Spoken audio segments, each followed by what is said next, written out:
Oye, si va a llover, que llueva. Lo que no quiero es chin chin.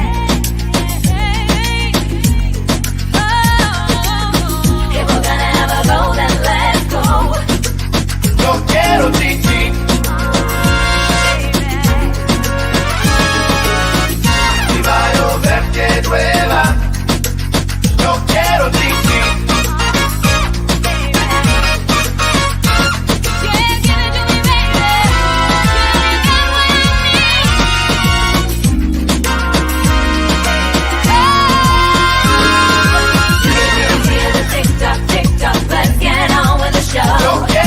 Déjate de cuento, no quiero más jalarte. Deja la bobera que lo mío sí arte. No te tires, chicho, yo tengo la matar. Tu pistola vieja ya no tira nada.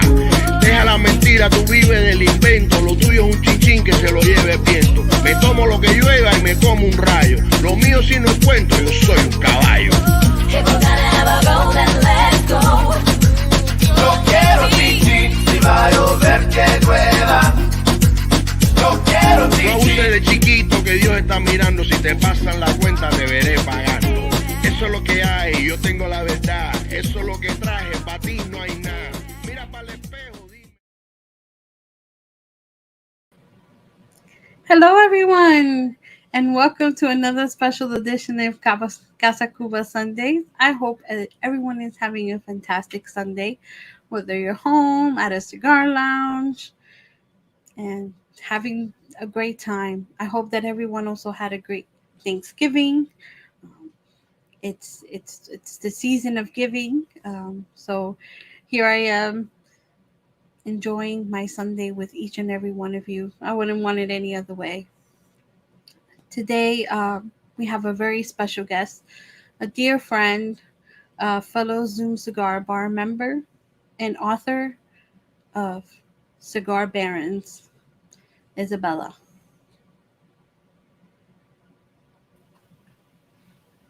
Hey, Michy. Hi, Isabella. How are you? I'm great. Thank you for having me on. It's such a pleasure to be here with you, especially since we can do kind of our favorite things, which is smoke and drink. That's right. What are you smoking today? I am actually smoking a Fuente Angel Share. So Ooh, a goodie. it is a goodie. It comes in these great little tins right here, and I love them. They're awesome.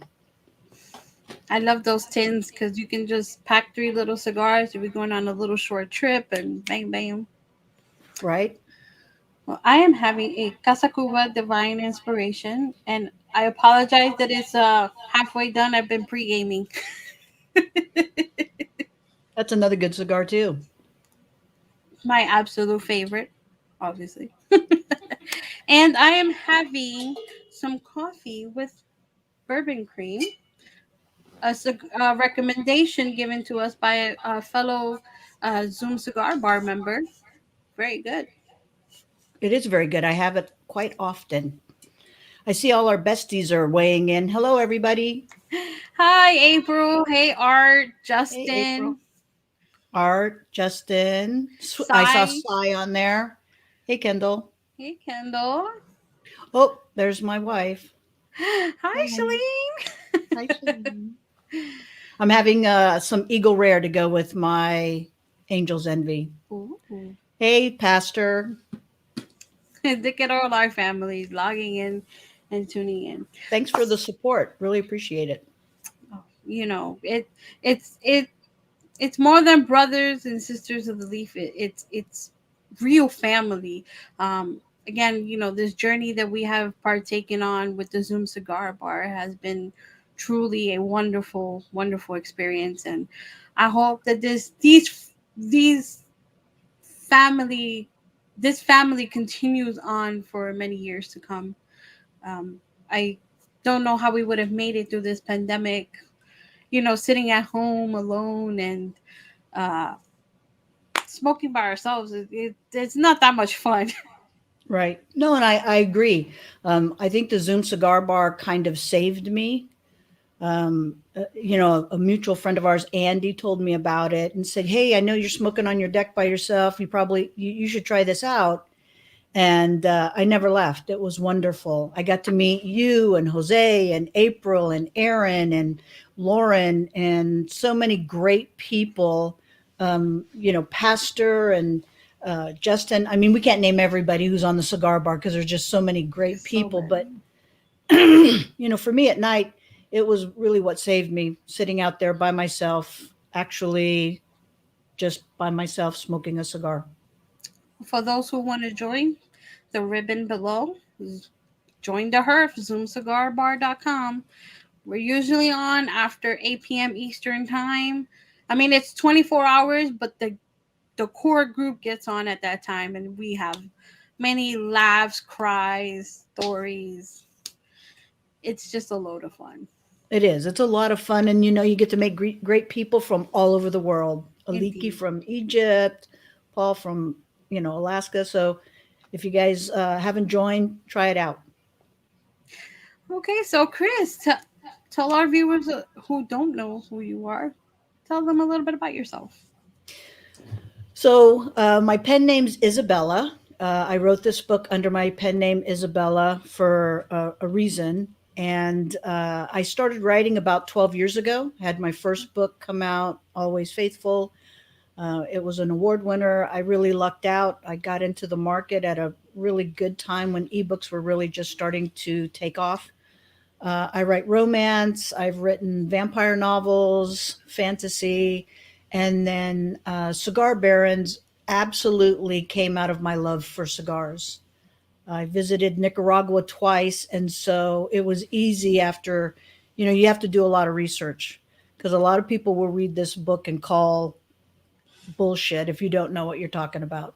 Okay. And so we went to Nicaragua twice. I fell in love with Nicaragua. I think it's a beautiful country. The people are amazing. And we've got, my wife and I got to visit two cigar factories and see the process. We actually got to hand roll cigars. And so Wow. out of that love of cigars and Nicaragua came Cigar Barons.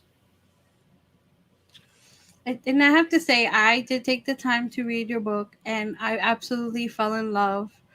Um, and I love how you pulled your love for the cigar and put it into this book, because there is a lot of parts where you do go into detail as to the shade of the cigar, how she lights the cigar, and it was very well detailed. And I, as a person, because I have a very vivid imagination, I am a reader. I pictured the whole thing in my head, and it was absolutely wonderful. Oh, thanks. I actually, Yeah. I actually chose characters. I made a movie in my head already. I would love to see it in a movie. I'm not sure that cigars are uh, movie stuff, movie stuff, but I think the story ultimately really is about strong women in this industry. What I really wanted to portray Sophia as was a strong woman in this industry, in a male-dominated industry, and how she handles someone who basically is so close to her and yet wants to take everything away from her. You know, And, I really wanted to show that kind of woman who could be in the industry, who's strong, um, sexy doesn't hurt, and she knows her stuff. I think that Sophia is probably an amalgamation of several women that I've met in this industry who I have a lot of respect for. And I think that when you read the book, if you don't get a sense that she's a strong woman who's going to survive no matter what, then I haven't done my job. okay. Yeah, and I also love the family dynamics. You brought it back old school to the roots, Yeah, Cuba. yeah. The love story there too is absolutely beautiful. I told you already that was my favorite part. So top, I say top five of the books I've read this year, and I've read quite a few. Oh, thank you, I thank have. you. I'm a Well, I I'm don't a think you. I'm a romantic at heart, and I love cigars. So you put everything in one book for me. No, thanks. I don't think you can have a cigar book without having Cuba in there because Cuba plays such a heavy influence on the cigar industry from its roots to where it is now, how it's evolved and transitioned and changed. moving to the DR, Nicaragua, Cameroon wrappers from Cameroon, even Mexico, and different countries that play such a vital role in the cigar industry. So I don't think you can have a book on cigars without talking about Cuba and its influences. And it really influences the family dynamics, really come from the grandparents, Maria and Alejandro. And I really wanted to put that in there, and I wanted that to be a really important factor in this book because family dynamics are so heavy in my own life that I really felt that you couldn't be true to this story if you didn't put that in there, and true to the culture. True, it was, and it was so vivid to the way you described the old school cars in the beginning of the book, because that's what Cuba's about. They Right. have really old school cars, the plantations, I'm sorry, the cigar farms, um, and the lifestyle. Like you, it was so vivid in my head. Like I saw it all come into play, and that's the one thing I enjoy about a book, that I can actually picture it, and it's so good. The love story, yes, it played a very of Alejandro and Maria played a very big role in that. And um, being Hispanic myself, I know that family, well, any culture, family is very Sure. important to us, and that was Well, epic. RJ is a But little bit of my stepdad. I grew up in a Latino household from the time I was 12 until my parents divorced when I was about 21. And so Alejandro, or I mean RJ, is a mix of my stepdad and who was a really nice guy to everybody else, and he was a nice guy to us. But little alcohol and things changed up. But he's really, I really didn't have to reach far to put that character, to draw that character in my mind. yeah, I there was points in the book where I was like, oh, RJ. Right. And but every book has to have its good person, and every book has to have its villain, and Right. that's what makes it interesting, and that's what keeps us reading. And you definitely kept that up for me, and not because you're my friend, because I love you to death, but because the book was actually really good. Oh. I cannot tell you. There is in my town, my hometown here in Port. We have one of those little library boxes that sit outside the police station where you can swap Mhm. books. On my way, because I used to take the train to commute into work, I would grab a book and swap. And every time I got a book from there, I would read the cover and I was like, yeah, it sounds like such a good book. And I start reading it, and then all of a sudden I find myself falling asleep because it didn't keep me wanting to read. And I'm Oh, I'm telling you, sorry. this is even from the big authors, Robin Carr, Daniel Steele. I'm a big romance novel person. And even forensic and detective stuff like Patricia Cornwell. I've Mhm. had books of hers that I'm like, oh my god, and then books where I'm like, okay, no, this is a doozer. So far, one of my top 5 of this year. Well, thank you. I appreciate that. It means a lot to me. And I won't give any more to our people out there because I would like for them to read it themselves. It's available on Amazon. You can get it for the Kindle. You can get it paperback. People. Audio. It's even in audio. Oh yes, in audio. 'Cause I am a true believer because I like to listen to the audio and read as I go through with it. And I do have to say to the person who they chose to read your book, very, very good. She was very Oh, thank you. clear, pronounced the Spanish words very well, which is a biggie for me because when someone can't pronounce añejo, kind of gets to me. Right. Well, and when we look for people to do our audiobooks, that's really important. A lot of times what we'll get is a list of words, and then she'll send us how she's pronouncing them. And Okay. if they're not pronounced correctly, we send back an email, and they do their homework. I mean, there's some sites where you can go to find out how a word's supposed to be pronounced, and Okay. a good narrator does that. And she was awesome. Leslie was absolutely awesome for this book. Agreed. Um, so, going keeping in with your books and writing, you also have a podcast. I do. I do another I do a podcast with McGee Matthews. It's Two Chicks Talk Writing. And we talk about writing, we talk about narration, we talk about conferences, we talk about all kinds of things that are writing related. So if someone's out there wanting to know how to get started, we talk about the shifting sands of publishing. And we're actually going to be doing a contest, uh, having writers or wannabe writers submit their first page of their manuscript.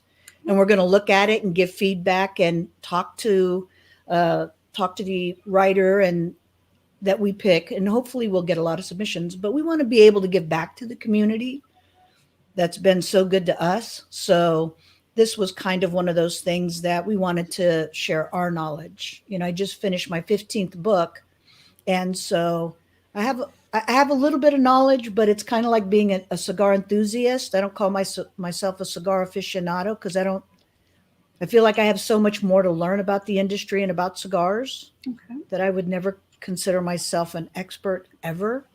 I know what I like and I smoke what I like. So, but I'm an enthusiast. And I Okay. think the same way with writing. You're constantly learning, you're constantly evolving. It's a craft, and you build your craft by learning. And I think it's the same way with cigars. I believe so too, and that is so interesting.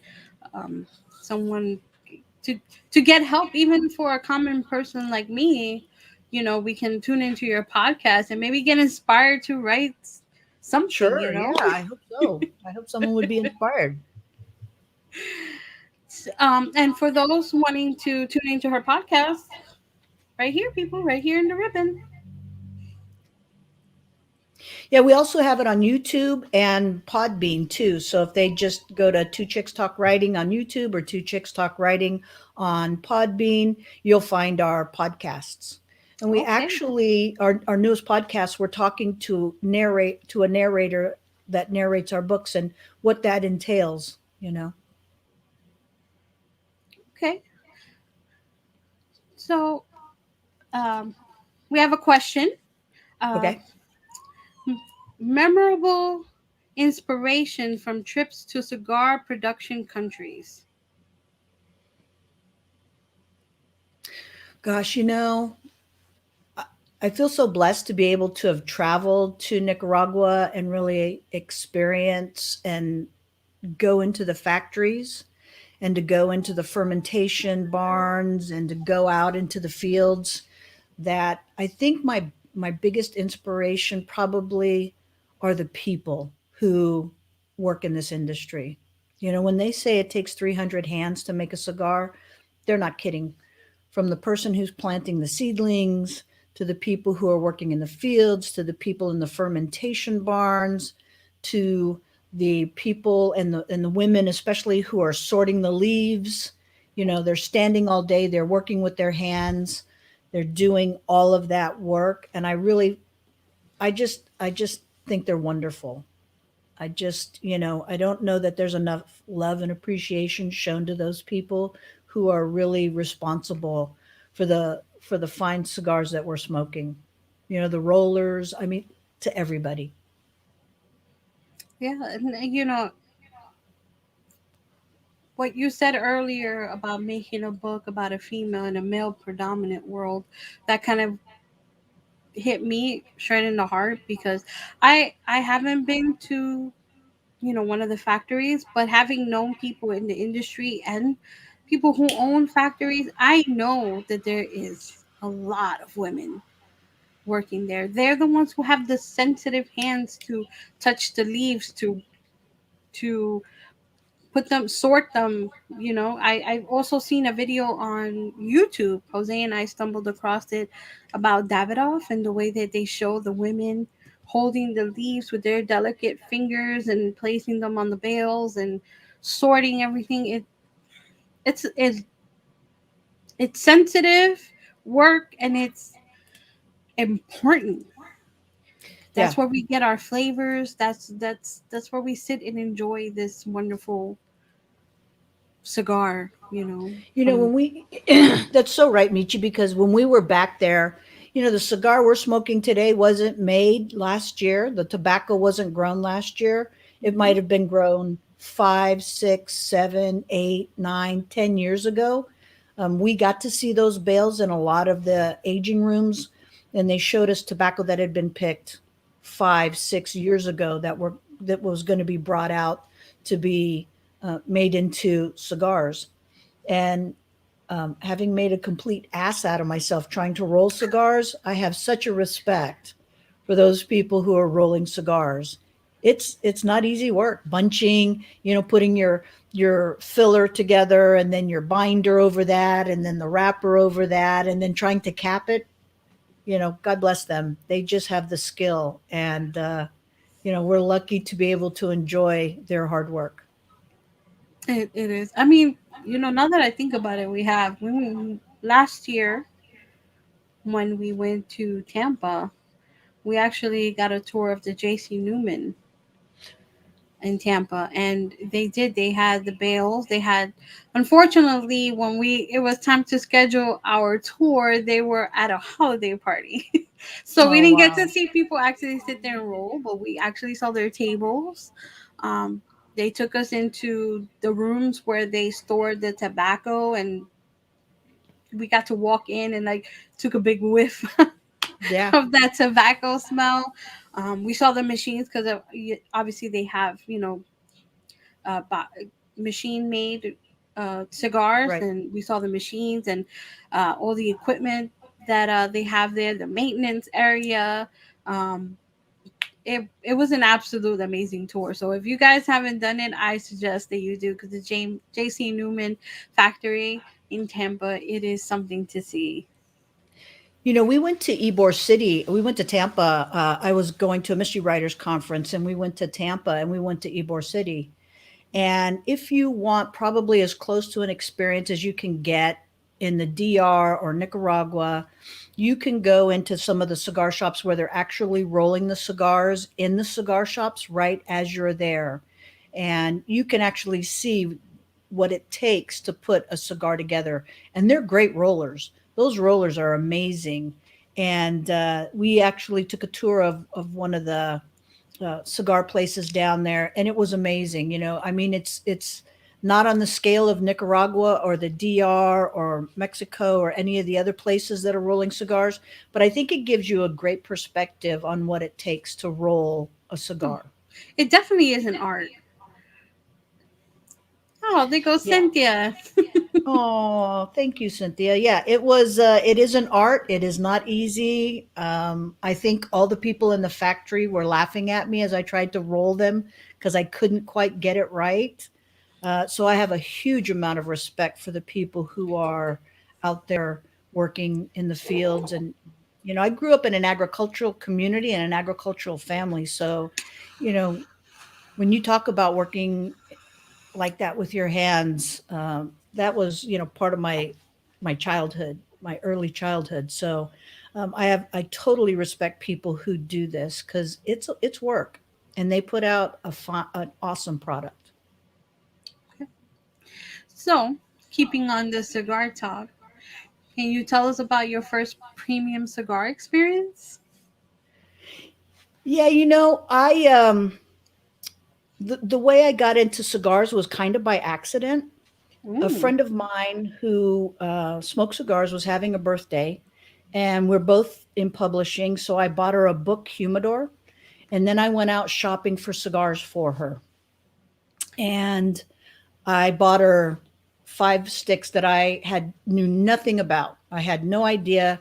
I just knew what she kind of liked to smoke, so I bought 5 sticks, stuck them in the box, and we'd bought a cabin up in the Sierras, and I had told my wife, we should try a cigar. It sounds fun.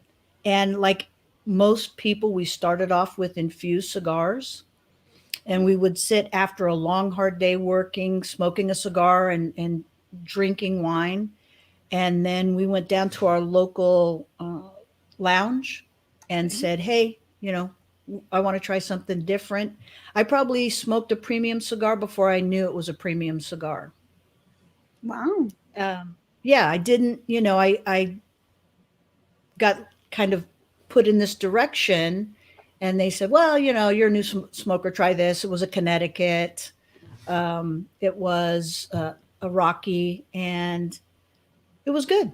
It was a mild cigar. I didn't find it offensive. It was a nice jump, or it was a nice transition from infused cigars. And as we started getting more involved with the cigar community, we started going to cigar events and meeting cigar manufacturers.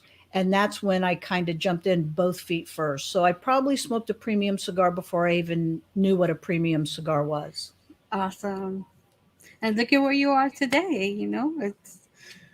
It's a You know, lovely. you know what? This cigar industry is so wonderful. I often, we've been in lounges from Canada to New York, Wisconsin, Green Bay, Wisconsin, Florida, Nicaragua, obviously, to the Bahamas. We went to St. Kitts and smoked at their wonderful cigar lounge, and we bought Cubans and brought them back. And so I feel really fortunate that we've been all over the world and smoked cigars. And I have to tell you, I have never met a stranger in a cigar lounge. They're friendly. They ask you, Hmm. what are you smoking? What do you want to drink? They're often giving you free drinks or coffee or Cuban coffee, or Armenian coffee, as in the case of our friend Roger in Las Vegas. So they're friendly, they're open, they're very chatty. So if you're a stranger in a lounge, it's by choice, not because the people there aren't friendly. I agree. I agree with you 100%. As a female, I walk into Mhm. cigar shops with my husband, obviously because Jose and I are. This is our one of our biggest loves. And we walk in and everyone's like, "Hi, how are you?" Right. You don't walk in and people are like to themselves, like another. No, No. everyone is very. You still have one or two of those little odd people who like to keep to themselves, which is fine. Sure. At the end of the day, we come to the cigar lounge to relax. Get away from work, to get away from life. So I get that too, that you want to be by yourself and decompress. But Sure. I say about 80% is open. You sit down next to someone, and all of a sudden you're having a conversation about anything. The Right. Giants. I'm sorry, I'm a big Giants fan, so that's why I said it. New York Giants. You're Go talking ahead. about basketball, baseball. You can talk about your children, life, whatever shoots the breeze, and you Right. just never know who you're sitting next to. That's right. That's right. And I think that some of my best experiences and have been sitting down talking to strangers in cigar lounges because they're so friendly. And we've, like I said, we've traveled all over, smoked in lounges in New York. We smoked at um, the lounge just before it closed that Michael Herklotz bought. Um, oh, the name's escaping me now. We smoked at that lounge The before. townhouse. Yeah, we went to the townhouse and before it closed down, and the Mhm. guy gave me a tour, in the VIP section downstairs, where Mayor Giuliani had a box, and all these famous people had their boxes, and he was showing them to me. And so it's just been a wonderful experience, and Mhm. it really is family. I mean, it's the one thing we all have in common in a cigar lounge is we all smoke cigars. Yes. And isn't it cool how every cigar shop has its own place, like its own decor? It's not all boring and blah. Um, like we've also gone to other countries too. We've been to Curacao. Hmm. In 2018, Jose and I had the blessing to be able to travel, and we went to Curacao and Aruba, St. Kitts, St. Thomas on a cruise. Yep. And the best time we had was at a cigar lounge in Curacao. It was Yeah. wonderful. They had fresh rolled Cubans. We sat down. The staff that worked there, they were trying to show us everything. And as a true, Casa Cuba lover, I was like, "Do you have Casa Cuba?" And they were like, "We don't, but we carry these fuentes. We carry this. We carry that." And I was like, "Okay, so we awesome." We sat down. We had a Fuente cigar. We had a first row Cuban that they had, and like you said, very wonderful, wonderful staff. Even the people there, beautiful. Yeah. Okay, so we have one of our viewers, Mr. Paul Sheets. What was your first a Arturo Fuentes cigar? The Rosado was my first Fuente. Oh, Um, I really love those, and in fact, when my son graduated from University of Louisville in May, I sent him a box of those for his graduation, and then I sent him a humidor to go with the box, just because I wanted to make sure he was set up. But it was my very first Fuente, nice. and I still like them to this day. Yes, I know you smoke them quite often on the Zoom Cigar Bar, which is awesome. Um, well, my first Fuente, I believe, was Lost City.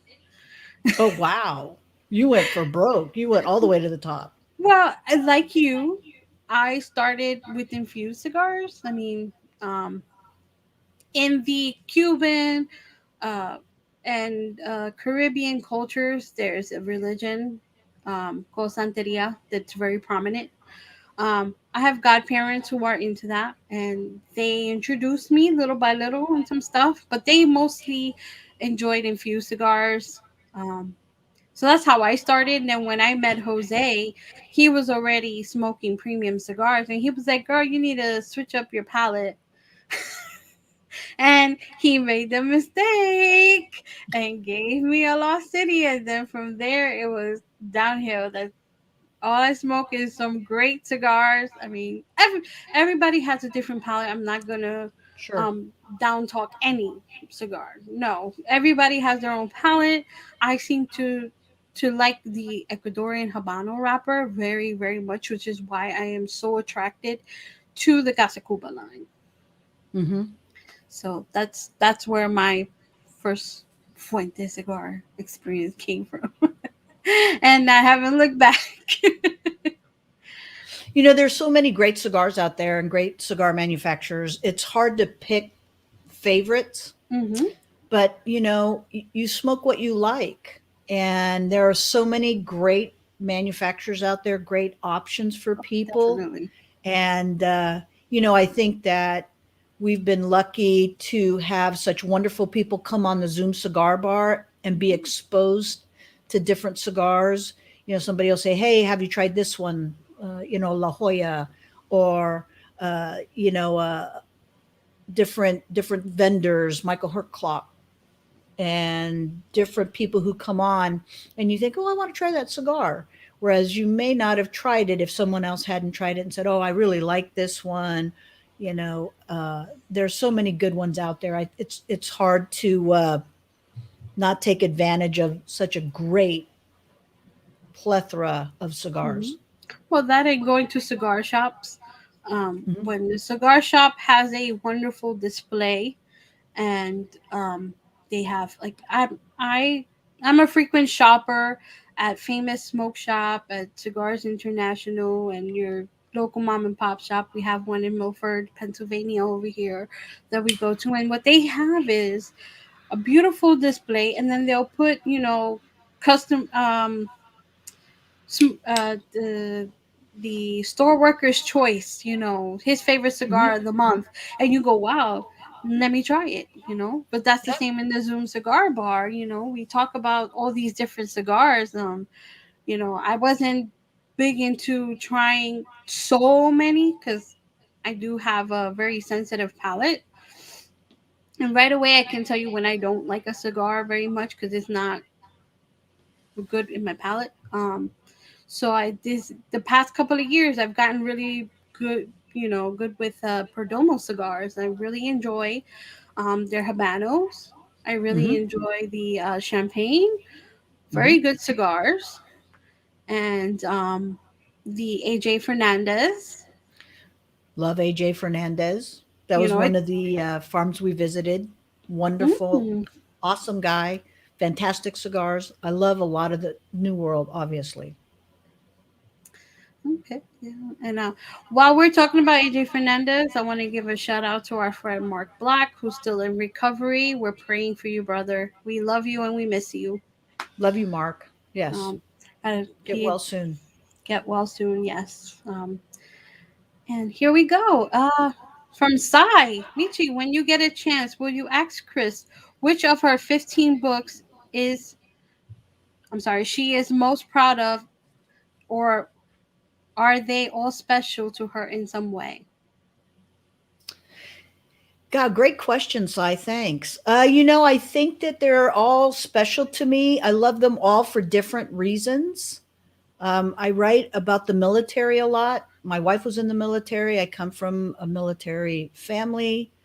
And some of my experiences as a former wife of someone in the military played into my Always Faithful books.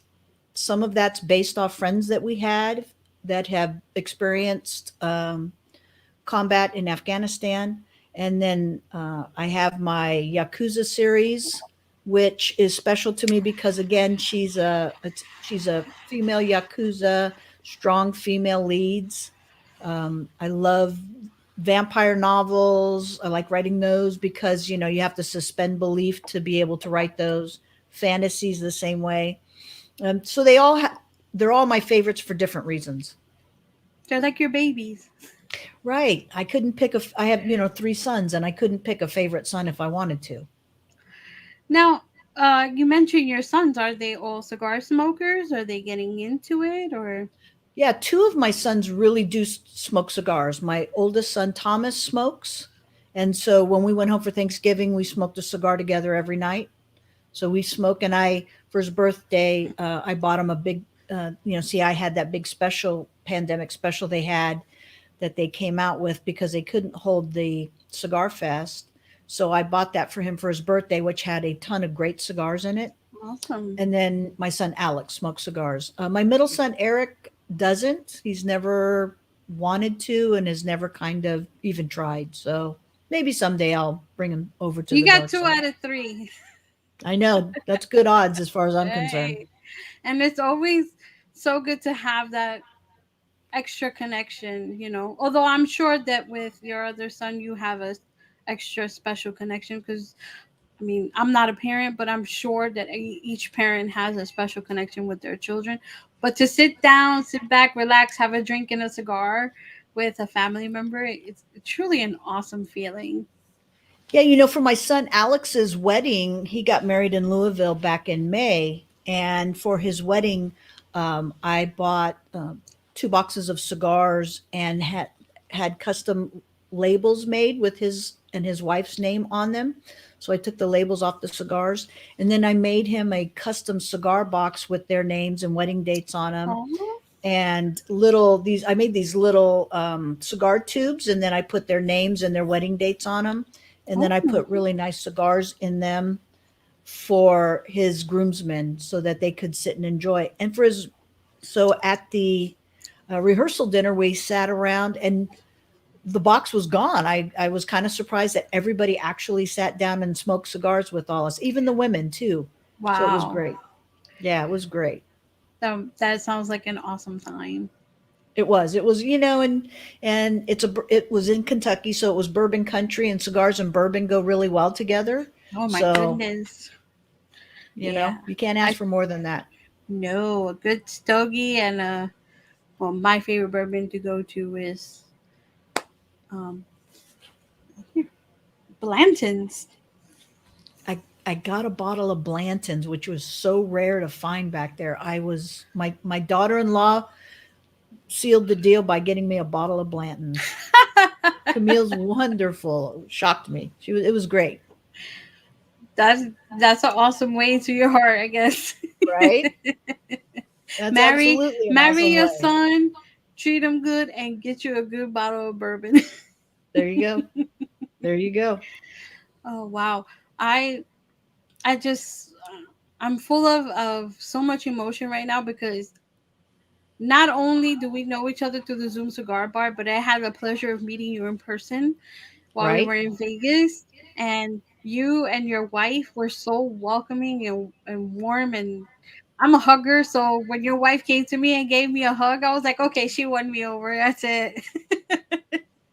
It's really great. Shalene doesn't smoke as much as I do, but she likes to go to the big smoke, and she likes to go to, the events, and we go to the lounges, and she'll smoke in the lounges. And, you know, you guys are so great to her by welcoming her into the family, because she doesn't smoke as much as we do. And everybody has been so wonderful to her. We met Lauren and April and Aaron, and they just embraced us and, made us feel welcome. We met you guys in Vegas, and you guys made us feel so welcome. And that's what I love about this community. That's why it's just so special to me. And that's why Cigar Barons is so special to me, because the community as a whole is wonderful. They're so caring and so loving. When one of us gets sick, we're immediately sending cards, and we're sending get well and thinking about you. And, it's not just kind of one of those, oh, hey, how's it going? Kind of in passing Yeah. kind of deals. That we really care about each other, and we know, kind of what's going on in each other's lives, and really care. So, Chris, my producer has a very good question for you. Okie Will dokie. we see additional additions to the Cigar Baron? Will there be a series, like a Art follow asked up? me that. Art asked me that last night. Um, I'm thinking about it, and I'm trying to figure out how I would move this book forward, or maybe go back in history and look at Maria and Alejandro's life. Oh my god, that would be so cool. You Because know, you, I don't want to spoil it for people who haven't read it, but you get into them in the beginning of the book. As Maria goes on in the book, you have flashbacks of her, previous life, but you don't have the full story. right, So right. that kind of opens up too. That's a good one. Yeah. Well, and Maria and Alejandro come from such different backgrounds. Mm. I mean, if you when you read it, you understand, It's almost why. like a Romeo and Juliet. It's Yeah, without without the the, bad ending. yeah, without the bad ending. Yeah. Yeah, and you know what? And you kind of understand why they leave Cuba. You get why they have to leave Cuba. So there's a lot to be told in the backstory, and there's a lot to be told, I think, in Sophia and Laura's story. Mm-hmm. Moving forward, I love Tio in the book. Oh yes. He's wonderful. I think he's such a great guy in the book too. RJ not so much, but he's RJ. He's RJ. Theo is like Switzerland, he has that. These are my niece and nephew, and I love them, and Right, but we gotta stick to what's right and what's wrong. right, He's a right, Theo, true and true. right, right. And see, I had a uncle like that. Uncle, my stepdad's brother Johnny was like that. He was Switzerland. He was always, there were three brothers in the family, and he was always, now, we have to look at both sides. John was always, Switzerland. And so a lot of Manny is my uncle Johnny. Okay. So you drew inspiration from people you actually know, and people you know that you've heard of, which is pretty interesting. Because you don't want to sit down and write a book and think like, oh, what am I gonna do with this? How am I gonna bring another character in? You actually had inspiration in your I life. did. Yeah. Yeah, Nicaragua was inspirational for the book, having been there. The restaurant that the Cigar Barons are all sitting in having dinner was a restaurant that we actually went to. We actually went to that restaurant, and I could use that restaurant as a backdrop for that Cigar Baron dinner. And the other aspect of in some of the almost all of that is actually happened someplace that I've been at, or have talked to people that's happened to. I see your wife commented about going to the DR and doing more research. Someday, when Someday. this pandemic's over and things are opening up, I would love to go to the DR. I Oh would yeah. love to experience the DR. Jose and I look forward to that too. We've been invited to several factories. Actually, we've been invited to the Fuente, and we've been invited to the DBL, the Oh Dominican wow. Big Leaguers. Our good friend Francisco, he's the man behind that, and good people. So that is something that we look forward to after this pandemic, and Sure. Yeah, I I'd hope. love to go to Pro Cigar sometime. Oh my God, that Do sounds it like at so least much fun. once. You know. I know Jose had actually mentioned to me yesterday that there's a new variant, new COVID variant in Africa right now, and I'm just hoping that that just doesn't come here and close up Right. everything again, because we're so looking forward to so many things coming up. Um, and it'll definitely put a damper in that, and I don't wish that to happen. I want to go see you guys again too, I know. I can't wait. I think that getting together is probably one of those things that I look most forward to when, it's great to be on the Zoom cigar bar, but it's Mhm. even better when we get to meet in person and we get to hug and talk and drink and Oh smoke yeah. cigars and share a meal. There's just something magical about doing that with your friends. Yes, and we definitely had a great time. That'll definitely go down in the history books for me, and I'm sure for Jose as well. We had a It was magical. It was truly one of the best things to happen to me in this lifetime. Yeah. Yeah.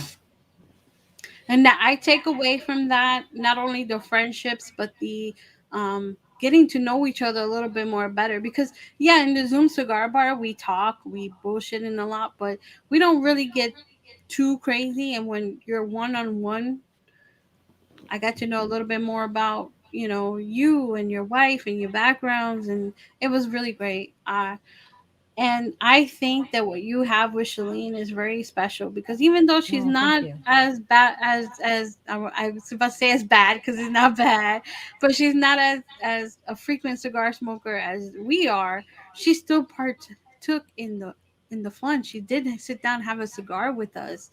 Oh, yeah. And that's truly special to have someone in your life that you can share that with, because it's kind Absolutely. of lonely to sit out in your garage or your porch and have a cigar and have no one to share it with. Right. Well, and I met Andy Scharfman, Cigar Man Andy, years ago. I've Mm. known Andy a really long time, and he lives pretty close. So sometimes when I go down to Fresno, I'll say, "Hey, Andy, you want to catch a cigar? Let's go meet at the lounge and smoke a cigar." And I love him and his wife Marisa. Whenever Marissa. we can, we get together and smoke cigars, and it's just really great to be around people and who love the same things you do, who don't turn their nose up when you break out a cigar, who don't make you go sit someplace else when you smoke a cigar. There's something, really great about being able to share that with other people. And I'm so fortunate to have people like that, like you and Jose and April, Aaron, Andy and Marisa, Lauren, the Zoom cigar family to do that. I think we're all just so blessed to be able to have them in our lives. Mm. Well, that's something that I would take with me forever, no matter where we are in life in the future. Um, there's nothing like a friendship that develops into more of a family. You know, Hmm. it's like you said, we look out for each other. If someone's sick, we're automatically sending prayers, calling them, sending cards. It's Yeah. like our dearly departed um Carl Mudasball. Yeah. We were there to give him some kind of peace. And even as he was in the hospital, he was on the Zoom with us. Right. And we were texting him to see how he was doing. And I think that people are placed in our lives for a reason. Yeah. And whether it's a season or whether it's a lifetime, they're there for a reason. And I can't, Carl was so open and welcoming. He was great. And for that'll be something we all take with us too. Yeah. And the legacy continues because we still log on to the Zoom Cigar Bar and chit chat and smoke cigars and reminisce of the times when Oh we yeah. had him. Yep. Um, Yep. and So I what's was been your favorite lounge, Michi? Do you have a favorite lounge? What's been kind of one of those lounges you walked into and went, "Oh my god, look at this." I can't do that because I've been to so many, but I also have dear friends that own cigar shops.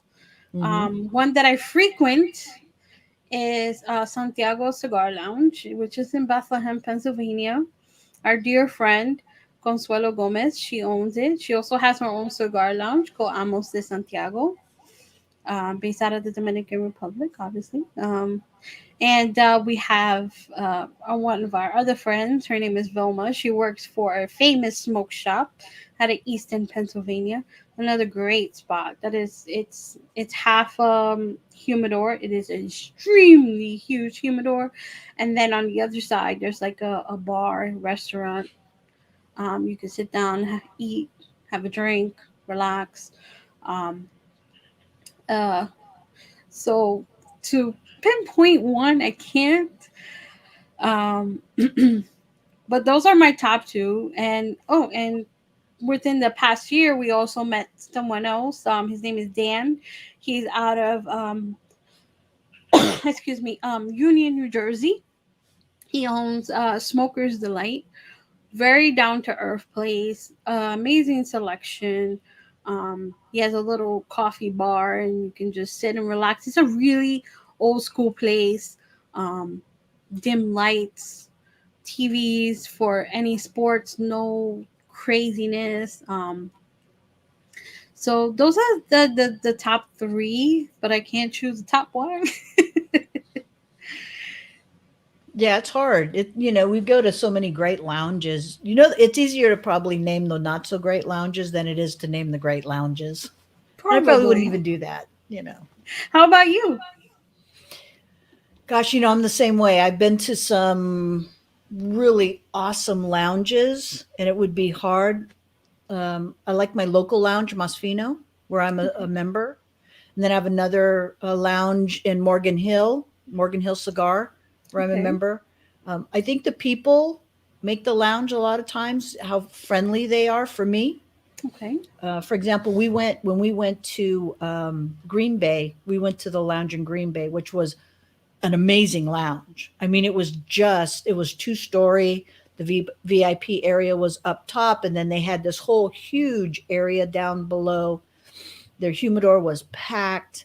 It was an amazing lounge, and they were so nice to us. They let us sit up in the VIP area because we were members of another lounge, and Okay. um, so friendly, so welcoming. That was amazing. La Casa Habano in St. Kitts was amazing, amazing lounge. The guys so friendly. I have to say, other than Casa Fuente and their mojitos, uh, La Casa Habana in St. Kitts has really awesome mojitos. They make a coconut mojito there that was just Mm. to die for. I like Casa Fuente. I love their mojitos.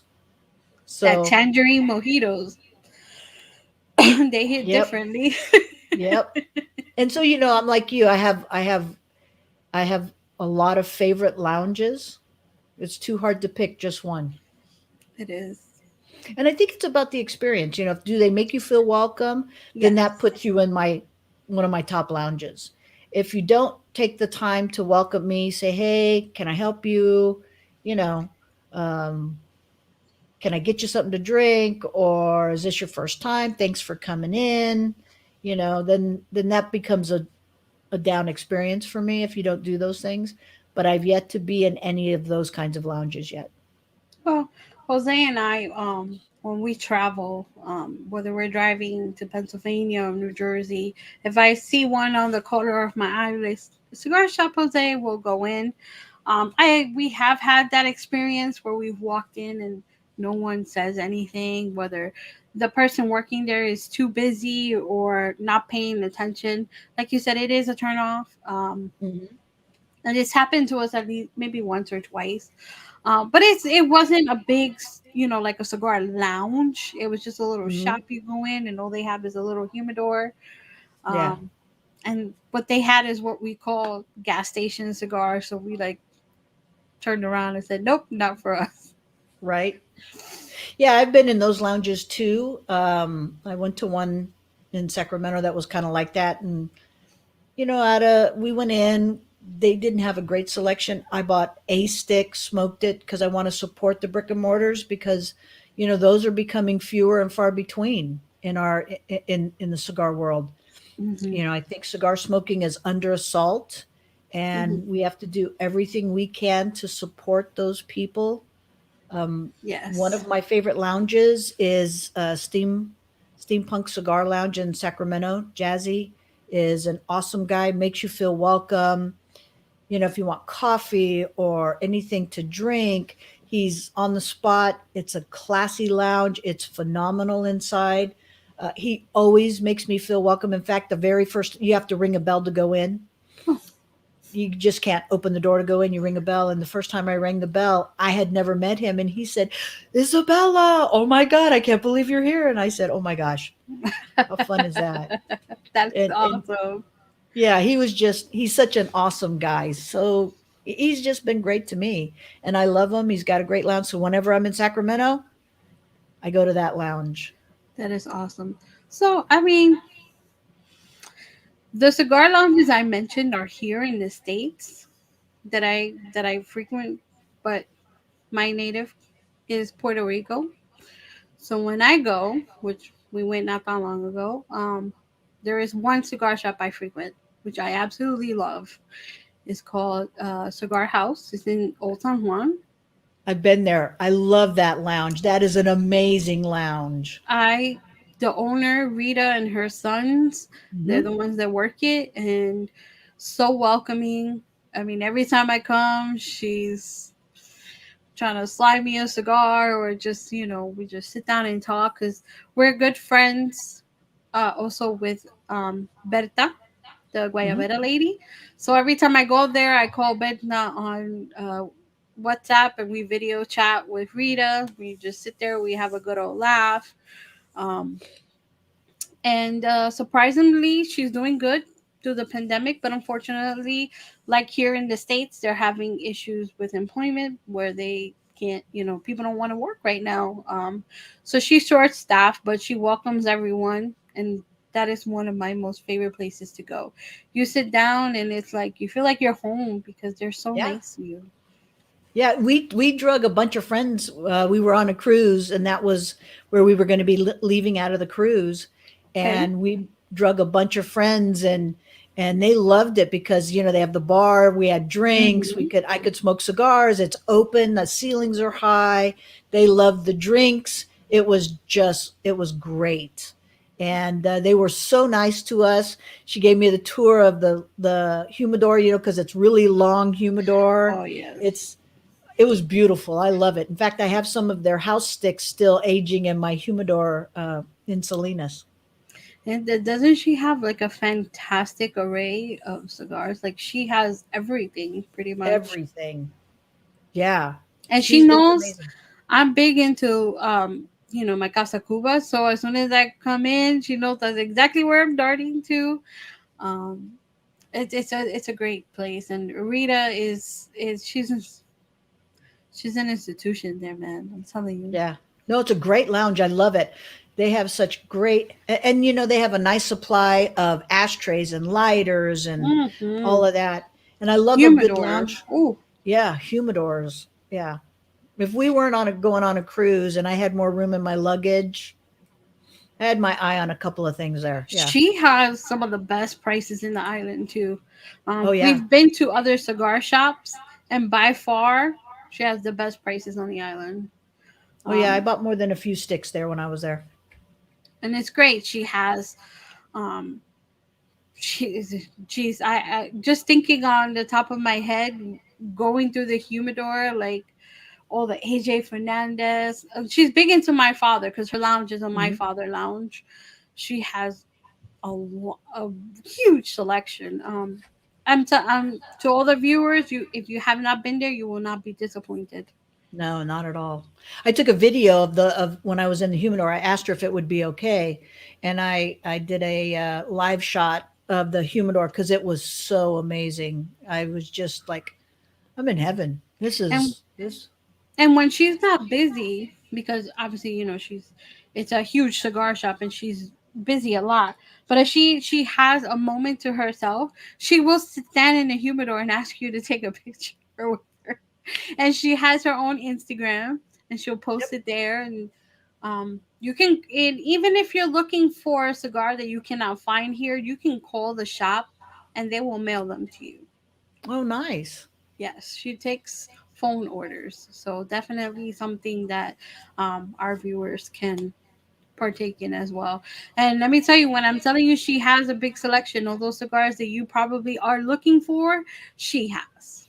And if That's she great. doesn't, it's because she sold out because she gets a lot of good cigars. I Um, think that's the other thing that makes a great lounge is a well stocked humidor. oh, definitely. It's You such a know. disappointment when you go in and you're like, oh, you don't carry what I like. Um, uh, I don't remember where or what the name was, but it was in one of our adventures of traveling because Jose and I often find ourselves bored at home, so we'll just hop in the car and go somewhere. We did find a cigar lounge. We walked in and they had Southern Draw, they had Padrones, but they didn't have Fuente, and that was killing me. And I'm like, okay, I love Southern Draw, I love the Rose of Sharon, so I partook Hmm. in that. Um, and we stood there for a little while, but then I was like, I want a Casa Cuba so badly right now.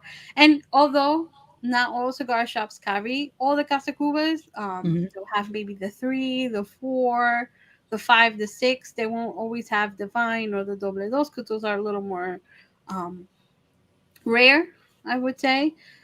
But any Casa Cuba I would sit down and enjoy, and this one place just didn't have it. And you know when you have that itch that you want something, like you want it, Yeah. you want it, you want it. I was like, Jose, I can't. We gotta go. And Casa Cuba Doble Seis is one of my favorites. That Oh, is such a great cigar that Masfino usually has them, but they sell out quick. So if you don't get them, forget that about it. it's a great stick, and it is inexpensive, which makes Hmm. it even better. It's just it checks off all your Right. demands. That Ecuadorian Habano wrapper, man, it's just everything for me.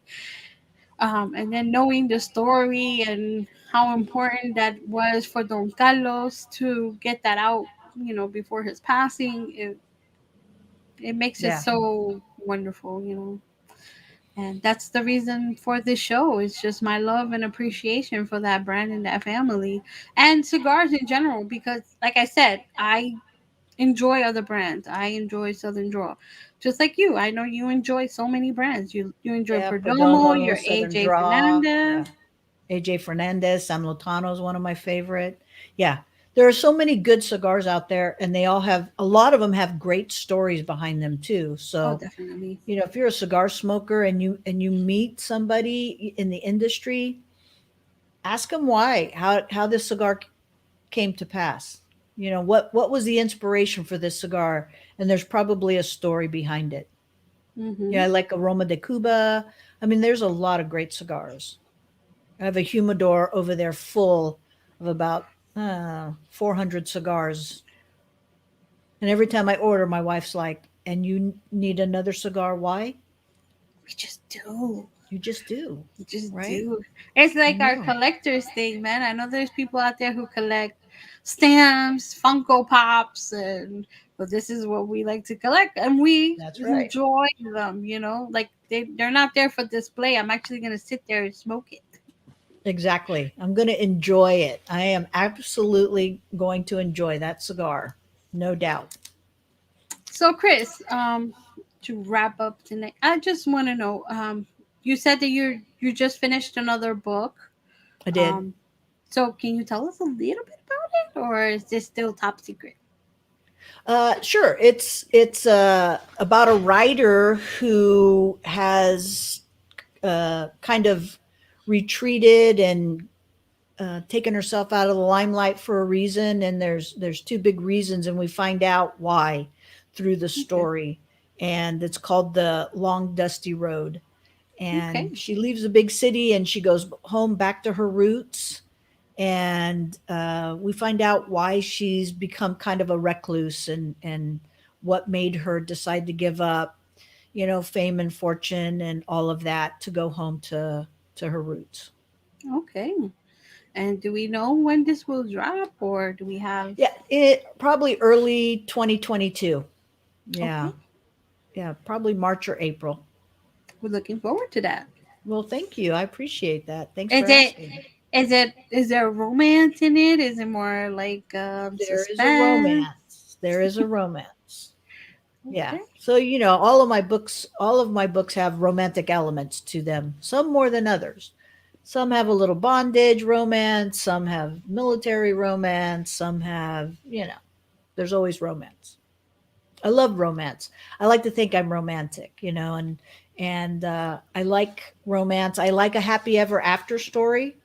Okay. I want them to get together in the end. I want them to be happy. I think that it's our escape from the Mm-hmm. from the real world and all of the crap that's going on.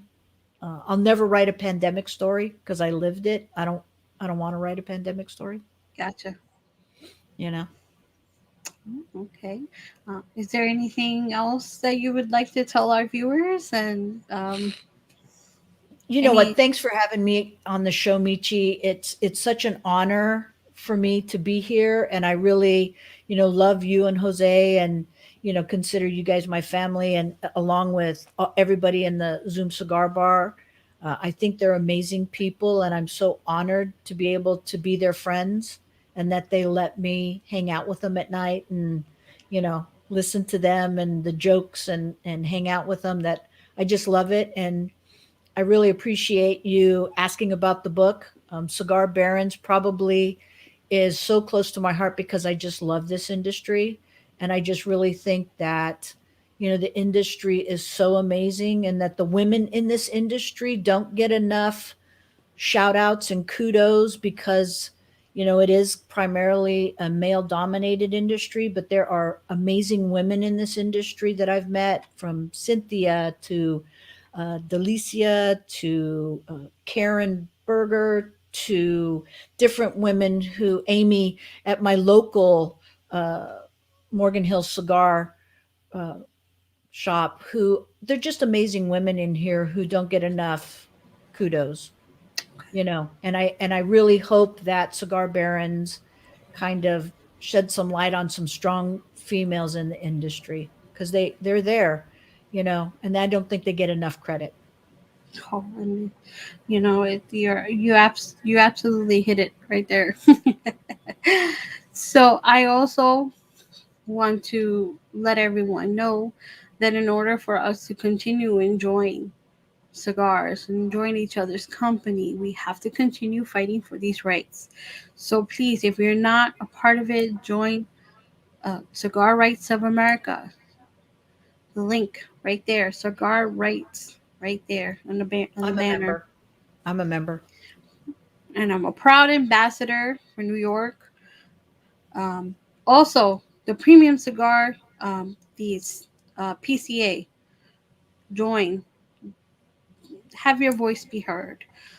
So in the international one as well, make your voice be heard, as well as keep in touch with your local government legislation. Because there's stuff coming out all the time. We win battles, we lose some, we win some, we lose some, but we got to keep fighting because this is the one thing that's keeping us all together. Yeah, I agree. And I think that, if you can support your brick and mortars, that's the way we keep our brick and mortars open. Definitely.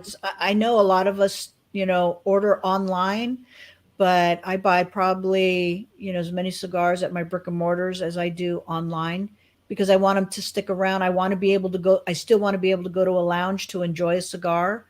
I love hanging out in the Zoom Cigar Bar, but there's something about going to a cigar lounge and Oh, and a cigar event. Once our oh, lounges are gone, definitely. there won't be cigar events. We won't get to meet the industry people who put, the Rocky Patels and the Fuentes and the Michael Hertz Claws and Southern Draw, and all of those, Padrones and Perdomos, Nick Perdomo. If we don't keep our brick and mortars, we're not going to be able to meet those individuals and hang out and, enjoy their company and their Definitely. sticks. And I know that a lot of these brick and mortars, even through the pandemic, they started going to online sales too, because Sure, they have to make their buck too, sure. And I absolutely admire someone that can take that initiative and be like, listen, if they're not walking in the door, we have to find a way. That's right. That's right. And online is just an extension of the shop. So Hmm. hopefully, we supported our brick and mortar during the pandemic by ordering cigars and getting them. We figured out how to get them from them. So, I think that as cigar smokers, we should do everything we can to keep this business vibrant and strong and thriving. And I also enjoy the initiative of us, the customers, calling these shops and seeing that maybe they can do a mail order over the phone. That's great too. Yeah, I like mean, go like ahead. Patrick and Almost Havana. If you Yes. call up Patrick and Almost Havana, you can order cigars and he will ship them to you. So, another shop that's under assault right now. That's they're trying to Yes. shut down. Yes, then yeah, he came on to the Zoom and was talking about the local politics coming in and telling him about the air quality issues and shutting Right. down places, and right away reached out to the PCA, the CRA, and they already started working on it. They've already got quite a few people who have written letters to the local politicians, and they're getting it in the works. And hopefully, he gets grandfathered in and he doesn't get affected by this. And we love you, Patrick. If you're watching, we're Absolutely. praying for you and hoping that this will all just be in the past. Just a little bump in the road. Yeah, we're just waiting for Nick Perdomo's daughter to have that baby so we can I smoke know. our cigars. Yes, she was due a few days ago, and still no baby. I know. Not I that know. I've heard of yet. So So I'm and that tells you how tightly wound this industry is that we know all of this and all of these people who've shared with us those milestones in their lives. And again, that's why I wrote Cigar Barons, because I really want people to get a sense of the family in the cigar industry, to get that sense of community that we have, amongst us. I also want to include here Cynthia Fuente, who's watching and is leaving Hi, comments. Cynthia. She also brought to my attention that she also has a charity she's raising money for, the Boys and Girls Club. Um, Jose and I will be working on putting out a post through the Casa Cuba. But you can definitely go onto her page, and $5 goes a long way. So if you can kindly donate to this charity, it's to support the Boys and Girls Club, which is an area of refuge for a lot of children. Um, I personally have not been to a Boys and Girls Club, but I've heard, because I do have friends that have been a part of it, and that was something very special to them, because it got them away from home life. Not everyone has a picture perfect home life, and that's where they go to escape, play games, study, um, and that's a very important cause to her. So please, if you can, please log on to her Facebook page. I know that she has the link there to share. Like I said, Jose and I are working on a post to share out as well, which will be coming in the next couple of days. Um, so please, if you can donate to the her link for the Boys and Girls Club, it's greatly appreciated from the Fuente family.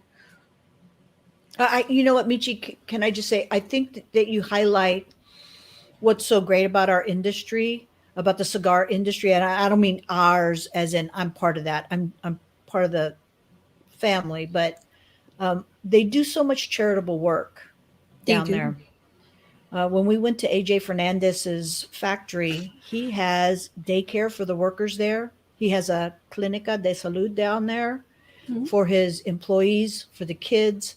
They give back so much. Cynthia, the Fuente family, and the CFCF Foundation.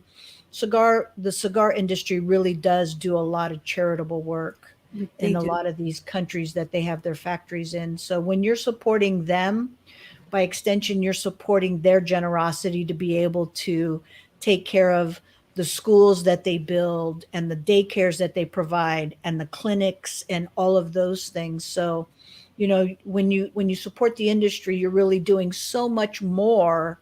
And I got to see that firsthand. When we went down to Nicaragua, we had one whole suitcase full of toys for the kids Wow. at the daycare that we gave to the kids, and it was just, it was just, it seemed so meaningless to us, but it meant so much to them, and we were just so thrilled to be part of that. And we took up a collection to give, because oftentimes we forget these are people who are doing something so great. Oh, Art posted the link. There you go for the Boys and Girls Club right there. And you are absolutely right. I've also heard from Nick Perdomo when we had him on the Zoom Cigar Bar how different his area in Nicaragua is. Where when he first started, it was nothing, and now they have major companies there. Yeah. They have constructed roads. They have Yeah. living quarters. It's great to hear these stories that these manufacturers are making a difference in these countries um, where they're producing these cigars, because in order for you to have a successful company, you need to have success all around you. You need to take care of your workers. You need to take care of Absolutely. the communities around you, because where are your Absolutely. workers coming from? The communities Right. around you. Absolutely. Yeah, they do so much. I mean, so whenever somebody buys a cigar, chances are you're supporting, so many people back where that cigar is manufactured. And, it was just such an honor for us, like I said, be able to do that. We did it because we wanted to, not because we had to. And it was awesome. It was so awesome to see how the manufacturers are taking care of the families and the kids, because those are the future generations we need to be taking care of. Those are the future leaders and doctors and teachers and engineers. And, it's great to see that the CFCF and AJ Fernandez and all of these other places that are doing that. It's great. Yeah, and also, the JC Newman and Fuente family have their Toast Across America packs that were $50. You get two of their most amazing cigars, and 100% of those proceeds go to the CFCF to Yep. continue building their school down there. The stories I've heard of the people that come out of those schools who have graduated, they've become doctors, and then they stay in their community to help better it, which Right. is amazing to me. And the um the way Carlitos, Cynthia, and the Newman family, when they talk about it, you hear their enthusiasm, their love for this in their voice. And when Carlito comes on and he starts talking about it, he gets so emotional. And having heard from another person who's also been there with them from the beginning, and the shop that I previously stated in New Jersey, in Union, New Jersey, they actually have a wall dedicated to that. They have pictures of when it was just land. There was nothing built on it, and it was like, and then pictures of then and now, and you're like, oh my god, this Yeah. is what they did with that money. This is what they're doing. They're not Right. pocketing it all. They're not showing off their wealth. No, they're giving, and it's so heartwarming. So to those who want to donate also to the CFCF, here we go, the link is right here in the banner. You If you donate directly to the CFCF website, you also have the option for $20. You can get the little pin. There's the Opus X pins. I believe there's two colors. There's a red one and a blue one. Very nice. You could put it in your little jackets, and it's so cute. It's so cute, and it's awesome. Um, and again, it's all about the people, like Carlito said. It's not about the cigars, it's about the people, and this is an industry where it's all about the people, like you said. Absolutely. It's Absolutely. There, They do great there- work. they do, and there is no industry that I know other um, than books, because you also, in your world, you get to meet people from all over the world too. You know, when you go out to your events to promote your books, you meet all these people. These are two industries that you get so close to people, and you know about them. You share you know, you have things in common. um, and I'm sure that you're in that industry for a reason, you know, because Yeah, you're a loving, caring person. a lot of with every first release of my book, a dollar from each sale to $500 I donate to a charity. So I'll pick a charity to donate to. We've done breast cancer, we've done wounded warriors, whatever. You know, a lot of times we'll let the readers pick out the charity that we donate to, and we're Okay. always donating, for our books. And so with Cigar Barons, we want to donate to the CRA to help them with their fight in the cigar industry. We're That's something that's very near and dear to my heart, is giving back to the community that supports us. And so I that's what I love. Again, that's what I love about a lot of these cigar manufacturers, is they give so much back to the community, and it's awesome. So, being, you know, having that you visited Nicaragua and all these factories, and being a consumers and being into different cigar shop, what is your favorite part of it all? What do you mean? In Like, in what do you take from this? What is, um in less words, do you enjoy more the sitting down at a cigar shop? Do you enjoy more having experience rolling your own cigar? The tours, like what is your favorite part of it all? Man, that's hard to choose, Nietzsche. Thanks for putting me on the spot like that. I think it's meeting the people. I think it's just, you know, the friends that I've made smoking cigars, the people, Andy and April and you and Lauren, and meet in on our Zoom cigar bar, being able to meet those people and call them my friend. I value my friendships, and I value those relationships with people. When I meet someone from the industry who's so giving, it just, I don't know them on a level that maybe them on. We get to meet them in the cigar bar, but it's great that they share so much of themselves, and so I enjoy that. There's so much that I enjoy about this. I would be hard pressed to pick something I didn't like. I would be really hard pressed to pick something I didn't like. There's nothing in this industry so far that I've experienced that I didn't like. Okay, that says a lot, because this is an industry that's built on love, Well, love, as someone family. famously said, it takes 30 years, or to build a relationship, and 30 seconds to kill it. Indeed, indeed. So yeah, I think that there are a lot of admirable people in this industry that I really admire, and I feel really fortunate to have met them. And so um yeah, I just think it's a great industry. Well, the other thing is, you know, having been on the Zoom, yes, we've had some very special guests, and I have to say that each and every guest that we've had has been um, wonderful. Like we've got to hear Steve Saka talk about his. We've got to hear Cynthia Carlito, Nick Hmm. Perdomo. Hmm. So you know, Michael Hertzclaw, yeah, Michael Perdomo. everybody. um you know I the guys from Sinistro, I think that that's what makes this industry so great, is that they find time to give us and talk to us. Hmm. I kind of feel like I'm nobody in this, but I just appreciate the time that they take to talk to us and tell us about their cigars, or just even sit and smoke a cigar with us and hang out.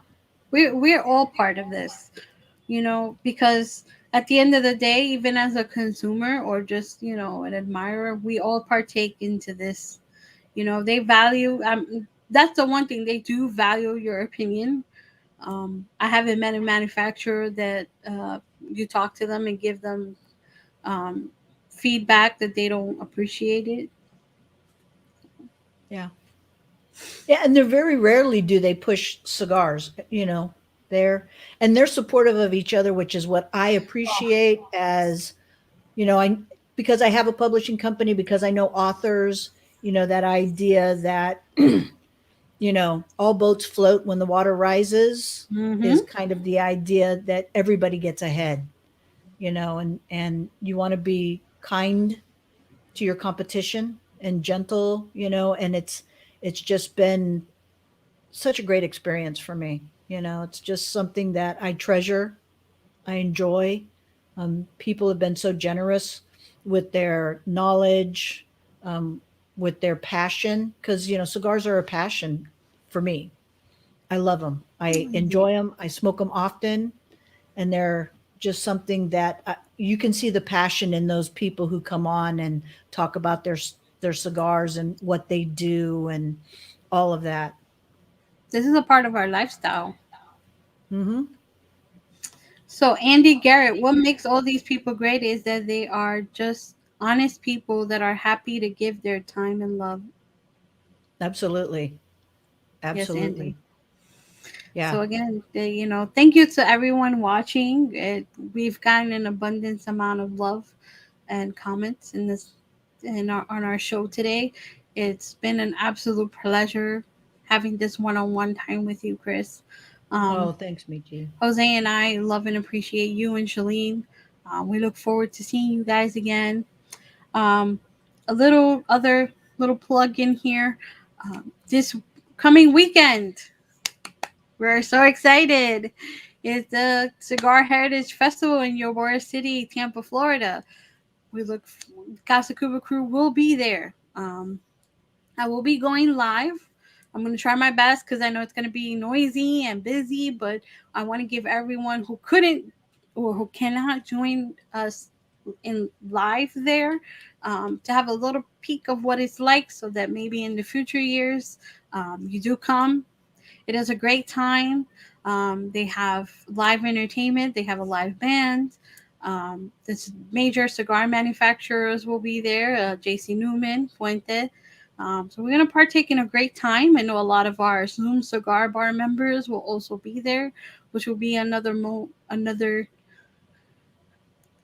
warming moment for me, because some of these people I haven't met in person yet, which will be absolutely awesome. So we look forward to seeing a lot of you there. So don't forget, this weekend, Ybor I'm so City. jealous. I wish I could be there. I I'm so know. jealous. We I wish you know. were there too, but we know, That's beautiful. what that with times is a little difficult for everyone, especially with COVID and time. And I know that you're still working on Oh yeah. finishing touches on your book, and we get it. We all have things and obstacles, but for those that Well, will give be everybody there, a big hug for me. I I, appreciate it. I will, and I know that everyone watching is greatly appreciated too. So I guess this wraps it up for today. Any last Thank you for having comments? me. Thank you for having me. I love you and Jose so much, and I appreciate this opportunity to talk about Cigar Barons and, a passion of mine, cigars. So thank you so much, and thanks everybody who joined us and asked questions. It was great. I really appreciate it, Michi. Oh, likewise, and everyone have a happy Casa Cuba Sunday. Besitos to everyone. Chris. Oye, si va a llover, que llueva. Lo que no quiero es chin chin.